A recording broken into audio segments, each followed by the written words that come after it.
And when it comes to our relationship with God, we're told that faith is the substance of things hoped for, and it is the evidence of things unseen. But we just have evidence, and we gather that evidence, belief, and then we act on it. And that's what creates faith.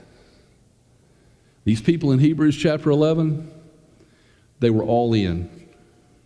Can you imagine a wedding where the two people stood up and they said, you know what? I will love, honor, and cherish you 85% of the time. 90 on the outside. That's not been any wedding I've been to. They stand up and say, all that I have and all that I will have, I give to you. And I pledge myself, I will love and cherish you. I will honor in sickness and in health, for rich or for poor, till death do we part. For better, for worse, for all the things that life is going to offer us that we can't see right now, I will wade through this with you, and I will make 100% commitment to you, even though I don't know how this is going to turn out. Because faith requires 100% commitment. It requires people to be all in. You know, I as a person, my dirty little secret, again, is that I have doubts. You will too. Anybody tells you they don't, they're lying to you.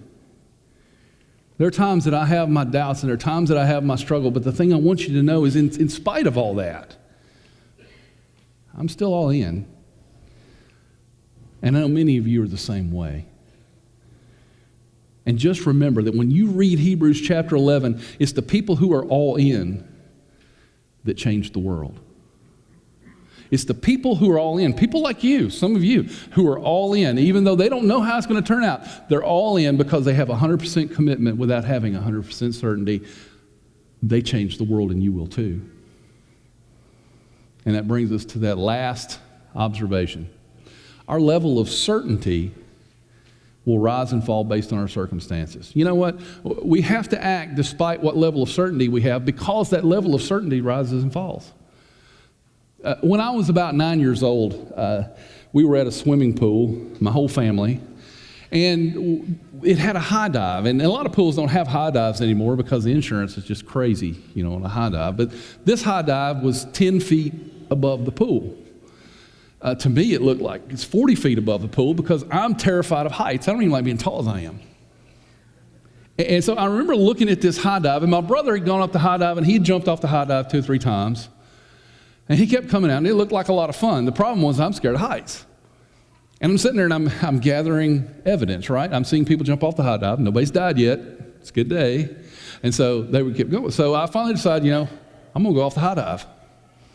And standing on the ground and looking up, I felt very certain that the high dive was going to be a good thing for old Joey.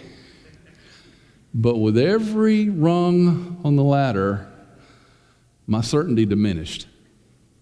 And I remember getting to the top of the ladder and grabbing those railings. You remember the railings that went out over it, and grabbing those railings, and I was getting ready to get on the board, and I froze. And if it weren't for 2 words from my brother, I don't think I would have went out on the board. He said, "Go on." Really, he said, "Go on, people are waiting." And so I get up and I go to the end of the board, and I'm terrified. My level of certainty, 0. You know, in spiritual terms, we're told that we have to take a leap of faith. You can't partly jump off of a high dive. You either jump or you don't, right? That's like being pregnant. You can't be a little pregnant. You're either pregnant or you're not. And we have to understand that even though we have a low level of certainty, there's times that we still have to act, because our certainty is going to rise and fall depending on our situations.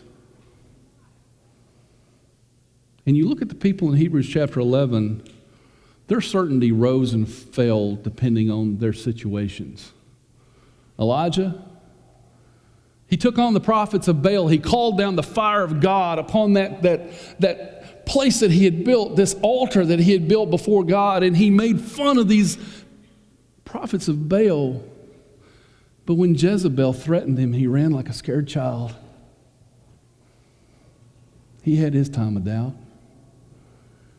but he eventually obeyed. Our certainty rises and falls. These people went through the same thing. Hebrews chapter 11, you look in verse 13. It said, all these died in faith without receiving the promises, but having seen them and having them welcomed them from a distance, and having confessed that they were strangers and exiles on the earth.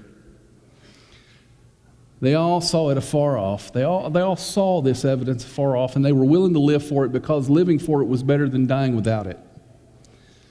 And that's what Christianity is about. Living for Jesus is better than dying without him. And they were people that they acted on their faith despite not being completely certain of how it was going to turn out. You see, as I walked out on that board, something else happened that I haven't told you. As Paul Harvey would say, it was the rest of the story. My brother was behind me, and I was already on the board, and I still had my hands on the rails, and I was debating what was I going to do. Because really what I wanted to do was to turn around and go back down the ladder to safety. But I knew there would be a tar and feathering from all of my friends and my brother, and it was going to be ugly. And then I heard a voice. And I looked out in the water, and there was my dad. He wasn't in the middle of the water. He just treading water off to the side. And he said, come on, Joey, jump. It's okay. Now, he couldn't save me from going under the water. I was still going to have to swim out. But I knew he wasn't going to let me drown. And I go to the edge of the board, and I jump. And yes, I go under the water. Yes, I drink half the pool. Yes, I come up, and I'm okay. And that's how God works. He calls us to act on faith. He calls us to take that leap of faith. He causes us to jump, not knowing how it's going to happen, and sometimes knowing that it's not going to be great. It may be painful for a little while, but what he's saying is because I'm here, because my son died for you, it is okay, jump. It's fine. Take that leap of faith.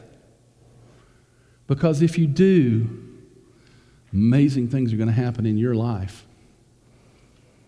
If you continue reading in Hebrews chapter 11, there are two verses that are my favorite in the entire chapter. It's verses 37 and 38. He's talking about these people who are unnamed, unknown people who were disciples, and they lived by their faith. He says this about them.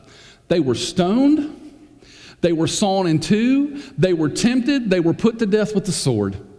And they went about in sheepskins and goatskins, being destitute, afflicted, ill-treated. But then look at what he says about them. You see that? Men of whom the world was not worthy. That's what I want read at my funeral. That's what I want to say at yours.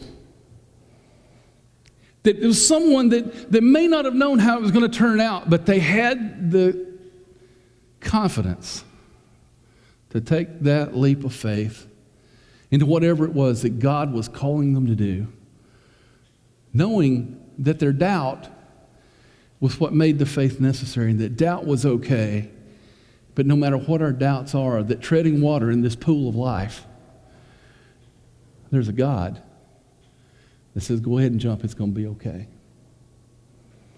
Maybe there's somebody here this morning that it's your turn to jump. You never began your journey with Jesus. You've never named him before men and confessed that Jesus is who he says he is, and he'll do what he says he'll do. And if that's you, I hope that you'll make that commitment, like Andrew did on Wednesday night. That you'll tell the world, I believe Jesus is the Son of God. You'll take that first step of faith. So if that's you, we'd love to bury you in baptism, raise you to walk in a new life, and to walk that life with you. If you desire the prayers of the church, we want to pray with you.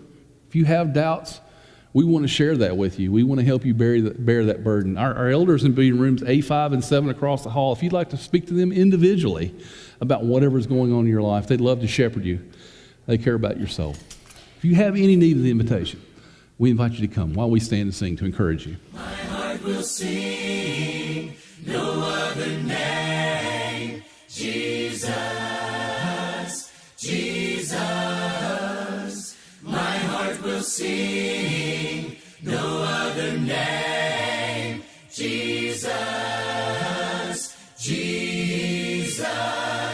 I'm running to your arms, I'm running to your arms.